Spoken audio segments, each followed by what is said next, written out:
Welcome to the Edges of Lean. I'm Bella Engelbach, and in this podcast we explore the human and creative side of lean thinking, unusual places where lean thinking is practiced. We meet people who are practicing continuous improvement in many different flavors and styles. So come along with me on a journey to the edges of lean. Episode 48, Continuous Improvement and Engaging Leadership with Rebecca Snelling. Rebecca Snelling is the owner of RS Consulting, where she coaches people, teams, and organizations on leadership and lean transformation with an emphasis on advancing culture. She's active in the design and construction industry, speaking at various industry events across the U.S. and abroad. Rebecca also serves on the boards of directors for the Lean Construction Institute and the Center for Innovation in the Design and Construction Industry.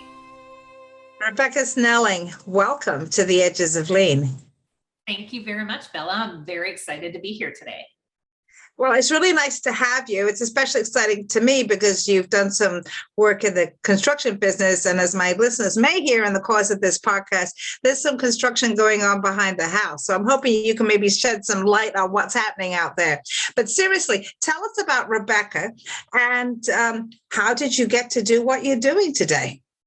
You know, Bella, thanks. I'm glad you said you were just kidding about the noise because I don't know that I would be able to identify much. But so I grew up, I was born and raised in Pennsylvania, the eastern part of Pennsylvania.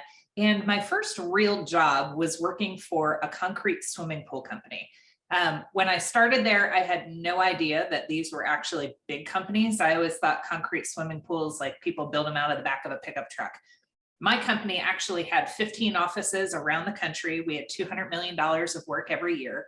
And somewhere during my time there, probably in 2005, our CEO had hired some lean consultants to come work with us and help us become a lean organization. And in 2006, I was selected to come out of operations and be on their internal lean team, where my job for an entire year was to travel with these consultants to our different offices, learn about lean and learn how to coach other people in lean. So I got really deeply embedded in learning about lean, and the way we did it, the way we started was really just reading books like The Toyota Way and doing deeper dives on how that applied to the work that we did. So I loved it. My heart just felt at home and like that's what work should be about. And so after my year on our lean team, they put me back into, I would say they gave me a promotion and I had a national responsibility. And so it was great on the outside, but it was actually kind of boring. So my friend who was on the lean team that year and I got together, and we actually on the weekends, we had our families together, we had whiteboards and flip charts, and we created a reorganization plan for the company's largest division based on one piece flow and keeping the customer with one set of voices through their entire process, taking out the silos. And we were really excited about it. We presented it to our two bosses, the chief sales officer and the chief financial officer. They both said, we love this plan. 5 years is too long for a plan. Take it down to 3 and present it to the CEO. And so, wow. So can I just stop you there? I mean, there's just so much wow in there, Rebecca, in that story. First of all, there's always this discussion going on about what is lean, right? And, is it tools? Is it philosophy? Is it a way of managing people? And so it's very interesting to me that you started out right by saying that when you were learning lean, you weren't just learning lean, you were also learning coaching, and you were learning to coach lean. So I want to get back to this story of the reorg, but tell us a little bit more about that. That it's a great thing to highlight, Bella. I appreciate that. So the two consultants that were working with us, one was coming in every month or so. The other one was there full time with our team, and he coached us to become coaches. So we might sit down with I might sit down with a manager in one of our offices and have a list of questions that I was I was given by my coach to ask the manager to get him to start talking about. So I started leadership coaching without even really knowing, like they didn't tell me your leadership coaching and this is lean leadership and those kind of things. They just had me doing it, which worked out great. I mean, it embedded so much thinking into the back of my mind and connected it tightly to my heart. So what lean is all of those things that you just said, and you know that, right? And it's all of them woven together. And so oftentimes the piece that's missing is how humans interact with it, especially from a leadership level. Right. So it's about the people, right? Absolutely. Right. So okay, flash forward. Thanks for answering that question. Flash forward, it's a weekend, you and your friend are taking your valuable weekend time to reorganize a major piece of the company. What gave you the confidence that you could do that and take that to leadership? So we were basically both at a position where we recognized the organization was concerned to send this little internal lean consulting group. They were concerned to send it to the company's biggest division because that's where we made the most money, right? I mean, that's very typical, right? If it's not broken, don't fix it. Now it was broken, but you couldn't tell because we were making money. And my coworker and I both recognized that the journeys we were on with lean thinking and lean development, we either had to at least try to help the organization address the big sticky wicket, or go find somewhere else where energy was more, valued, where our focus was more impactful. So when we decided to present to our two bosses, we knew them well enough. I mean, our two bosses, if it had failed, they would have just patted us on the head and said, go back to what you're doing, and my coworker, Kevin, and I, we actually discussed if that was what they did, what does that mean for us, right? If they just said, hey, thank you, no, thank you, we're not going to change anything. What does that mean for us? And we had to really do some soul searching around that question. But we didn't really have anything to lose, right? We had our jobs. It's not like they were going to fire us for coming to them with this great idea or a terrible idea, which we were willing to risk it being a terrible idea. But we also knew status quo was not the answer. And we wanted to see our organization really take leaps and bounds in a better direction. A company that was already doing really well for what it was, right? So that's what gave us the confidence. And we spent probably, I would say, the greater time of 4, 5, 6 months of weekends and evenings. And it wasn't obviously every single weekend, but of working on this together. So when we did present it, our bosses said, hey, 5 years is a little too long. Cut it down to, I think it was 2 they had us cut it down to. And then we got in front of the CEO and we presented it to him. And now we had our bosses as allies in presenting the plan, right? And they were proud of us and really excited about it and all that. The CEO loved it, said, this is great. The only things I'm going to change, we're going to take it from a 2-year plan. And this was in November. You guys are going to implement this by March of next year. 5 months. Yes. Yeah. Over the winter time, right? When things I say with the Christmas holiday and of course, right? Yeah. And the staff that you had, like we had on the organizational chart, we had trainers and coaches, and that was going to be, Kevin and I had thought that would be us, right? We'd be doing the coaching. And we had people in management positions and all of that were mostly internal and some promotions and things like that. And they said, but Rebecca, you're running the division, and Kevin, you're her right-hand man. You've got this other position here. We'll take the other general manager and we'll move him to a very supportive role. We'll move him out of the whole physical area. And Rebecca, he's just there for you if you need him. And, but the whole thing is yours. And we're not going to backfill those trainer positions. And I was, I think, just young and eager enough to think like, we can make that work. I can work really hard. We can get this done. So But that put you in such a great position, though. First of all, like, wow, when does that happen? I mean, this is just such a great story. It would be it would be a great story if it was a story, but it's true, so it's even better. But the thing that we always want, Rebecca, is we want the leader of a division, a department, a group, or organization to be someone who's passionate about lean and who knows how to coach. I mean, that's the dream, right? So what the CEO did was he said, I've got this person right here. You be that person. Right. I mean, I think the CEO is brilliant.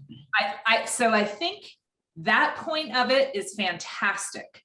The part that got missed is the workload, right? So to coaching, we had 4 brand new managers that had never been, so they were first time people managers. So we had to do a lot of training and coaching around that. And I actually was really thankful and very, I'd say fortunate that I wound up taking them to an external class for first time managers. And I thought, well, I've never been to one of these classes, even though I've been a manager for a long time. So I'll go see what they're learning and I'll learn it too. And I wound up meeting someone, the instructor wound up being a life coach for me and hugely impactful on me multiple times through my life. So we had to help them learn new roles and responsibilities, learn new levels of leadership, and learn that the way we had been managing our work before had room to be improved. So it would, and at the same time, deal with all of the things that came to upper level management within that region or within that division. So we reorged it. It wound up working out great for a little while. And what I will say is we eventually ran into some sticky wickets and some things around customer satisfaction where we had a situation beyond our control. It had to do with state permitting and things like that, where we couldn't build in one of the states other than dig a hole. And if you're doing swimming pool construction, if you dig a hole, you want to get it filled in with concrete as soon as you can, and you want to get the customer swimming as soon as you can, right? I mean, the concrete part, for the sake of a whole bunch of bad things happen if you leave it open too long without concrete in it. And then the swimming part, because people are paying for swimming, right? I mean, that's what they want. They don't want a hole in their backyard. And that's the value proposition for the customer, is that jumping in the pool, right? Right. And there were some things that went down that I was basically asked, hey, you need to keep putting holes in people's backyards, even though we know we cannot get them swimming until next year. And it was a tough situation for any organization to be in. And our CEO, wonderful man, was making a decision based on cash flow, based on money, not based on customer value. And for me, and I was at the point, because of the extra workload, I was working 70 hours a week, and wow, I was waking up at 3 a.m. and coming back in and about things I'd forgotten to get done and things like that. And I just said, clearly his perspective is cash flow is more important than customer satisfaction. And I don't think he was thinking about it that way, but for me, that's what it said, right? So I moved on, and I wound up then going and working for the consulting company that had trained and coached me over that year, back in 2006. And that's when I stepped into the AEC industry, and I went from working on swimming pools that were $40,000 and $50,000 to the first project I landed on was actually a $7 billion program that had 3 full design build teams that were competing and cooperating to design the prototype for a hospital healthcare building that would be built all up and down the state of California. So I went from like, this is my perspective on the world in construction, to holy moly, there's a lot more out there. The benefit of this, I never had any experience in traditional construction, in the traditional big commercial construction. So I never felt I never got used to how much opportunity there is for improvement. Like it never became part of me and then when I started coaching in that world and becoming exposed to it, and then when I went to work 4 years later to be the national lead director at J.E. Construction, that's when I started to really see how painful the industry can be in an unnecessary way. And it's a really difficult industry, isn't it? Because you're dealing with so many people who are not employees, who all have their own schedules, they have their own ideas of what done looks like. It's a really extraordinarily difficult industry. It is. So you've got all of that when you're just building the project, but then you've got also the same number of people involved in designing the project. More frequently now, the people building it are a little bit more involved in the design, thankfully. But then you've got people who are buying these projects who don't necessarily understand all of the pressures that they're putting on people. There's really high suicide rates. I mean, it's really, there's a big underbelly to the industry that's just not pleasant to talk about or to think about. And it's really, there's so much opportunity to make it a better people-focused industry, especially since they're the ones delivering all of our projects. Right, and the projects are for people as well. Exactly. Right. Exactly. So how did you start then going into that world? What was the first thing you did? Well, the first thing I was like, oh my goodness. Now, thankfully, I was wide-eyed and just shocked, and I was learning at such a rapid rate. Now, my manager at the consulting firm had me doing some of the same activities I had done at the pool company, like leading discussion groups through the Toyota Way and teaching Good 5Y and teaching quick and easy Kaizen is what we called them, small wins, right? That improvements that people can make in their own work. So I did things like that while I was learning the industry and the business.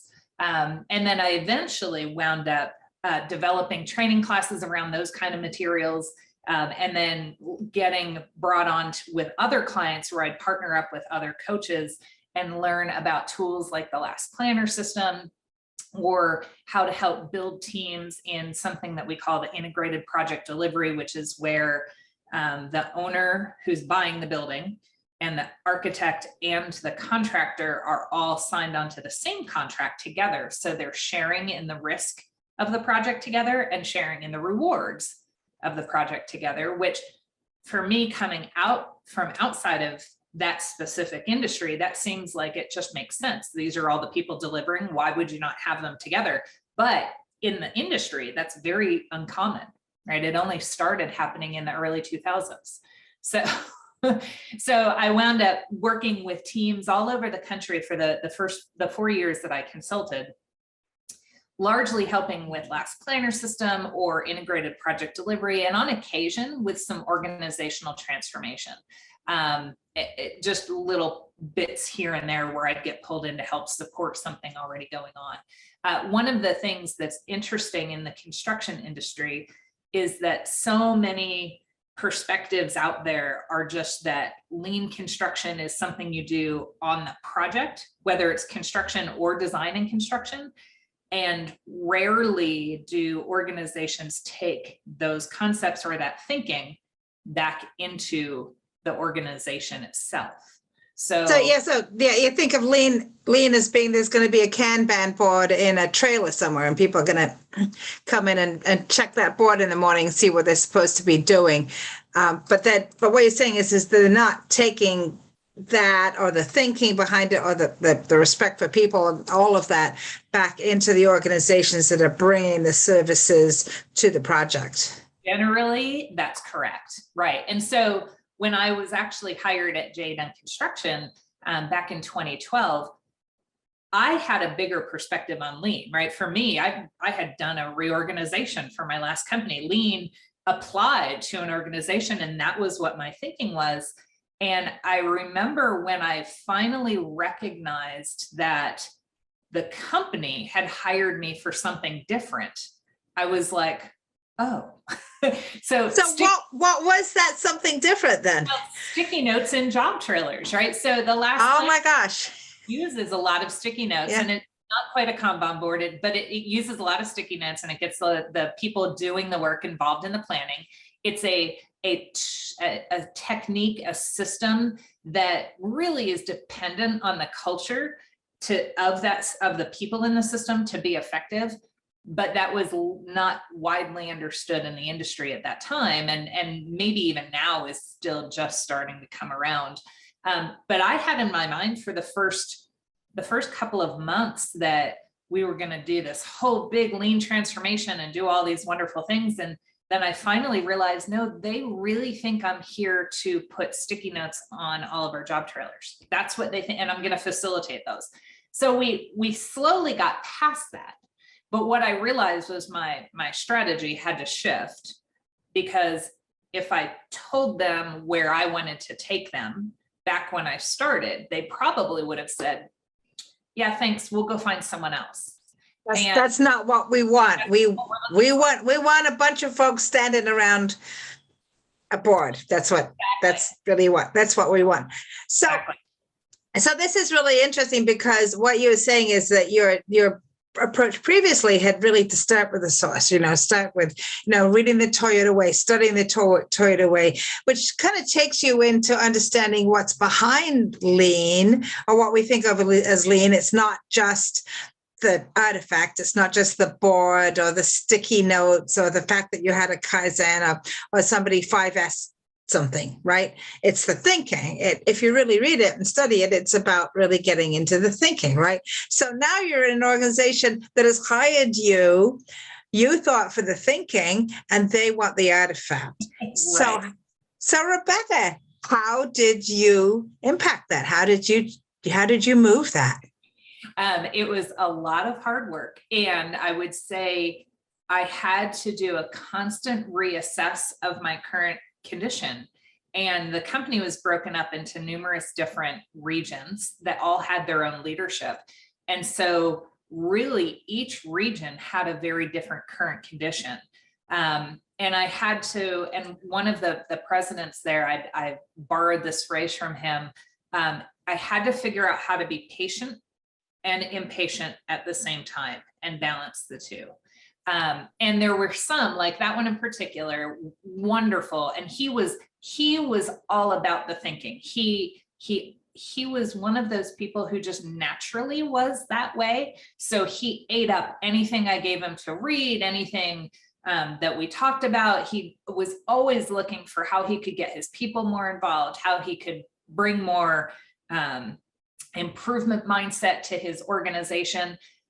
But that was one out of the four. So I spent a lot of time there, right? Water the green grass, and then kind of let others see the things that he was doing. And then I had to balance, right? How hard do I push versus how much do I let them pull? Because if I just let them pull, which ultimately is where I wanted to be, if I just let them pull, I might be out of a job before too long, right? So, right, because they wouldn't pull. They would, right? Why change? Yeah. So over the 9 years where I was there, the 3 of the 4 presidents changed over during that time. So there was always forward momentum somewhere in that area. In fact, I think the last of those president transitions, when that gentleman had actually joined the company, was shortly after I did. And one of the things that he said to me when I first met him on the phone was, hey, Rebecca, help me understand. We did a lot of this lean stuff at my last company, but can you really do lean and have a real lean transformation if leadership's not actively engaged? And I said to him, I would love to jump through the phone and hug you right now. And then the second he became president, I made a point to remind him that he said that to me. And then we started having a lot of momentum in his region shortly after that. So. Wow. So, this is always the thing that people struggle with, whether they're an internal consultant or an external consultant, just somebody who's stumbled across lean and wants to make it happen in their organization, and they're not even in a consulting role, is that thing. If leadership's not engaged, you can only go so far, right? You can never create that flip in the culture if leadership doesn't have their own skin in the game because they want to. Right. So you've had a couple of situations where you were sort of, by being, particularly in this one, by being impatiently impatient, that came about. Do you have any thoughts about how do you move the folks? And I had this happen once with a company president say to me, "This stuff's really great, but I'm not going to change my behavior. Yeah, just not going to do it. Right? I am who I am."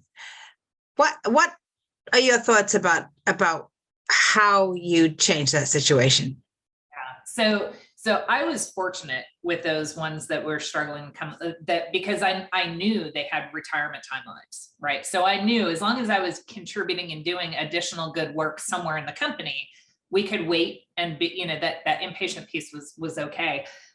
What I would say, from my perspective, I have never met a single person who has the same root reason for not wanting to change as another single person, right? Okay. They're always got a slightly different perspective, a slightly different tact, a slightly different approach to it. So I think, first of all, you have to really understand, why doesn't this person want to shift or do something different? And that might mean having a really hard conversation.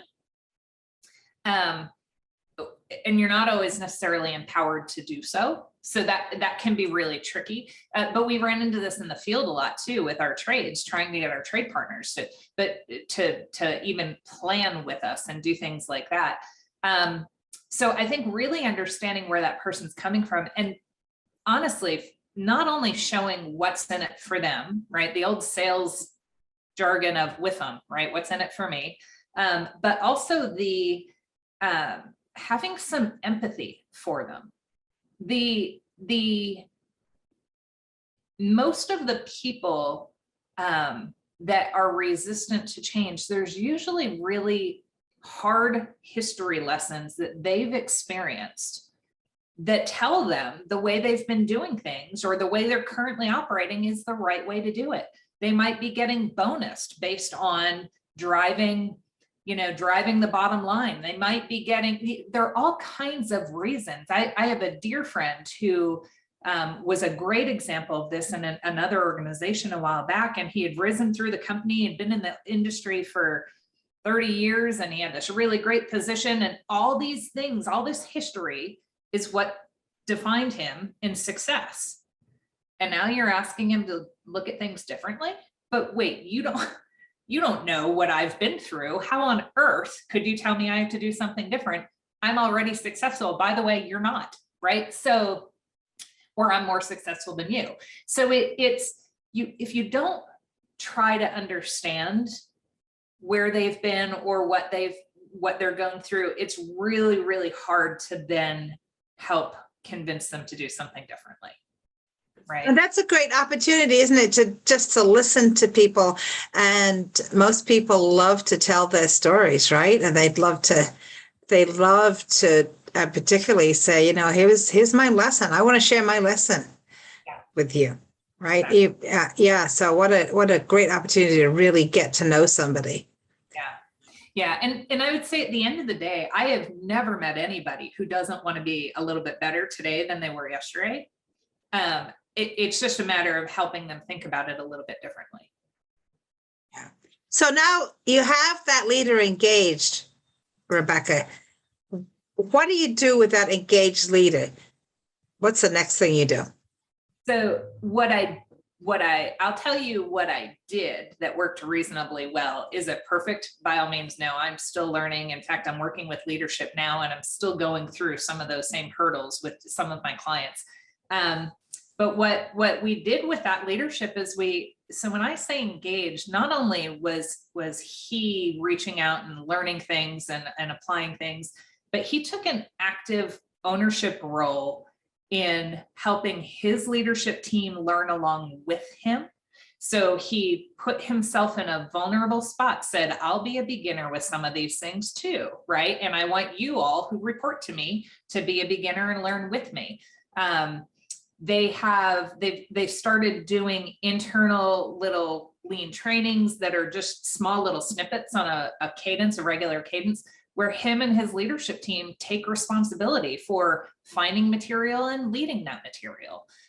He shifted the kinds of questions he asks to project teams, right? And they become more about the culture, more about the processes that they're doing that are helping deliver better culture and better products. So there are all these slight little nuances that all add up. And at the end of the day, people feel it when their leader is kind of in the same heart and head space as they are, and when they're not. And you can pretend it's not there. And I also don't want to give the impression that if your leader doesn't buy in, that you should give up, because there's always good things you can do, right? And there's always improvements you can make. You just can't get the same velocity as you could if your leadership was engaged. Does that? Yeah. No, I think the thing that you said that I thought was very, very key, I'm not going to use the word key again, was that essentially you handed him the keys for training his team, right? Because it would have been very easy for him to say, Rebecca, you're really great at this stuff. You're a great trainer. You have the best materials. Come on in and train the team, right? But by you handing him the keys, allowing him to actually go on that journey of discovery, which is what so many of us have been through ourselves, you gave him, I think, something about his own deep thinking that he wouldn't have had from sitting and listening to you or going through exercises that you designed for him.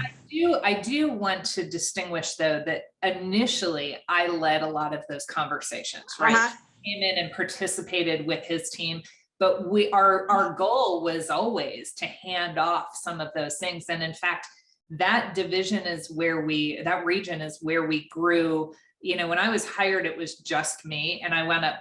By the time I left last fall, there were 9 people under me, and there have been 16 all in before, total up. And half of them were in that guy's region.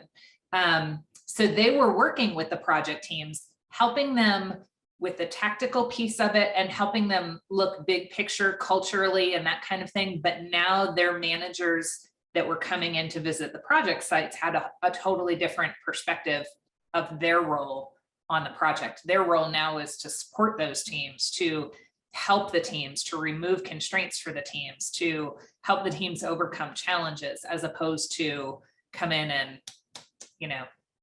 typical traditional management.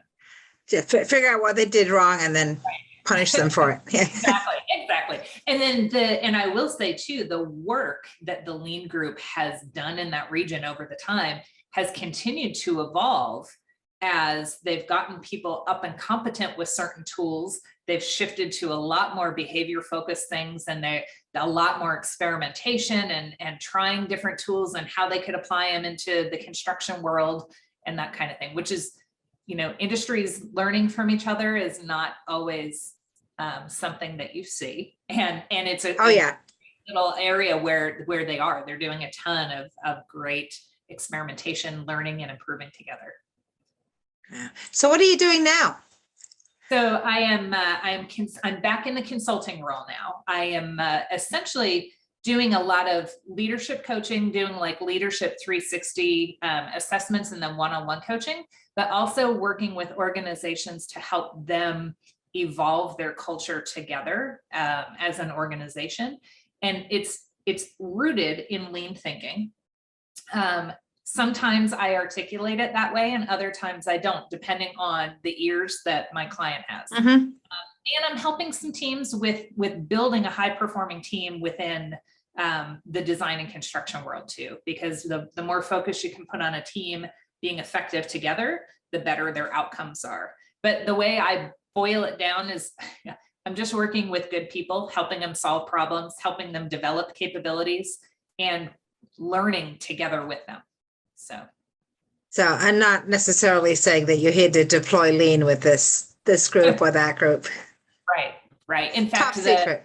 One of the organizations that brought me in to help with their lean plan, I spent some time with the C-suite and some other executive leaders and defined what lean meant to them and said, we can take all of the things that you're looking to accomplish and embed the learning and the culture and tie it right into the vision that you have for the organization, because the vision they had is so strong. It has a little bit of the word lean in it, but it's so consistent with lean thinking and lean culture and lean everything. They didn't need to muddy the waters. Right now, a different organization might need to. But I think it goes back for me to like Toyota. If you ask them if they're lean, that's not their word, right? No. They say they follow the Toyota way, right? Exactly. Which evolves, Right. and if you're looking over and say, well, I've got to be exactly like them, you can never be exactly like them because you're actually not in the same business as that they are, right?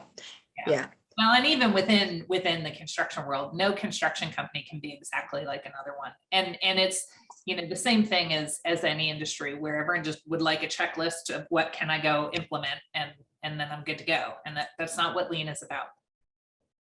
No, not at all. So when you're working with organizations who are, want to be better, but you don't want to necessarily, take them down the path that you used to go down of sitting down and reading the Toyota way and all of that. Where do you start with them?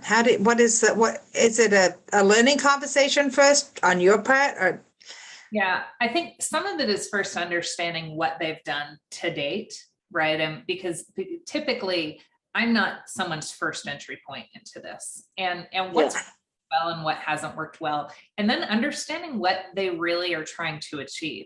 And then trying to kind of, going back to kata thinking, right?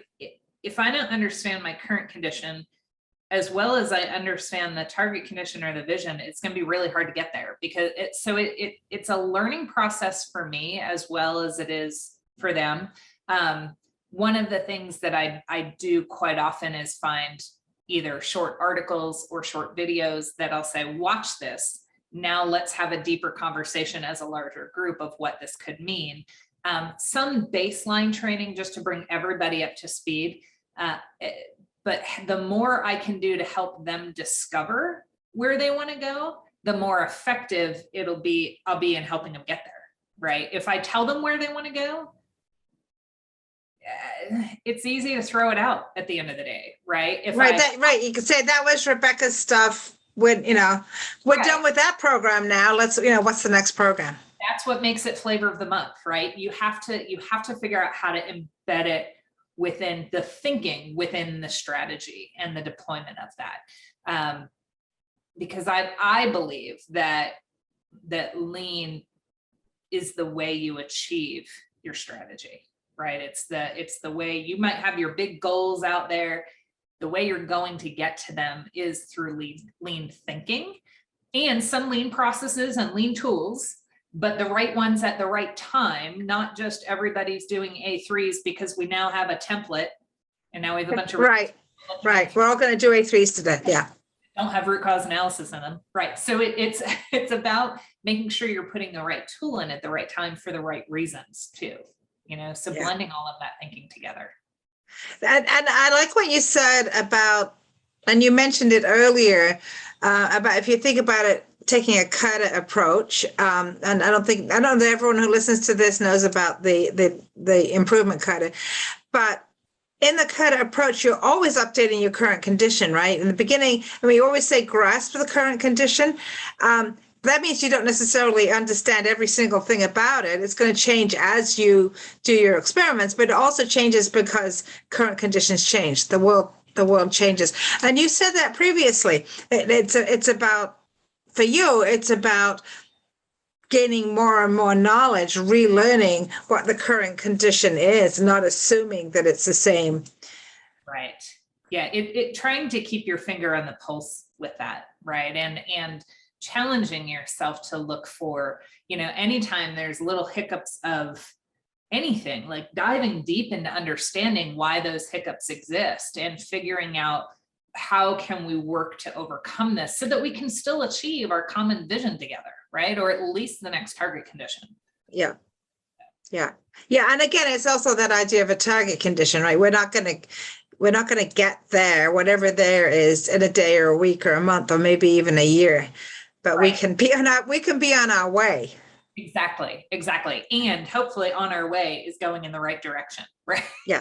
And well, if it's not, you're going to find, hopefully you find that out quickly, right? Yeah. You took the road that has the bridge out where you have to turn around and go somewhere else. Yeah. So you've had such an interesting career, very, worked in different places, always with this theme of lean and lean thinking throughout it. But I wanted to know, what is your one piece of advice for a young person starting out? Yeah, I've just continued working hard and doing good work, and serendipity is taking care of the rest. And I think for me, the one piece of advice is just be better today than you were yesterday and drag someone with you, right?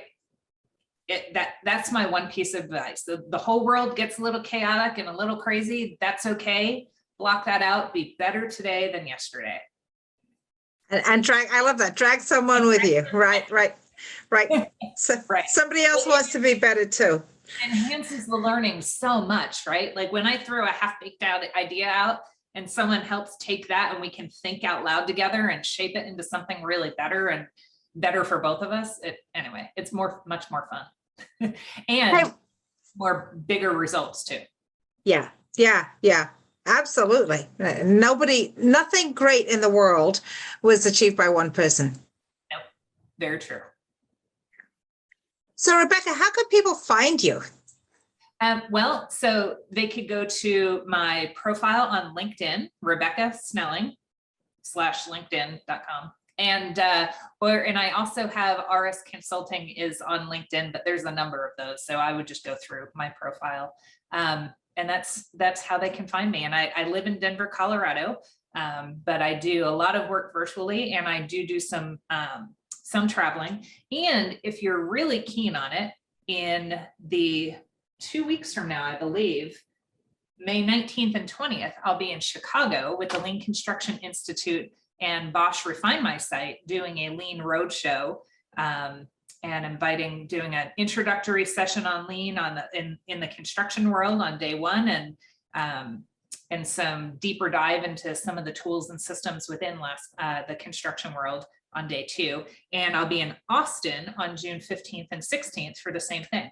So feel free to join. Wow, that's great. So I think this podcast will go live right before the Chicago event. So maybe people can catch you there or catch you in Austin.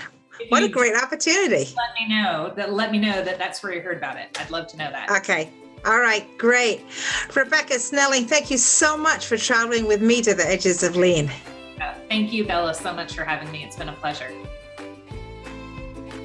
This is Bella Engelbach, and I'd like to thank Rebecca Snelling for being my guest on the Edges of Lean. How are you engaging with leadership? What has helped you get your leadership engaged? We'd love to hear from you. Find Rebecca on LinkedIn or at RS Consulting and start a conversation. Find me at leanforhumans.com or on LinkedIn, or comment wherever you watch or listen. And tell a friend about the Edges of Lean. Please join me in exploring more of the Edges of Lean. There's a lot to learn. And check out my friends in the Lean Communicators community at leancommunicators.com. You'll find more podcasts and videos with lots of great new content every week. The Edges of Lean is written and produced by Bella Engelbach with support from Podcast Inc. This is a Lean for Humans production.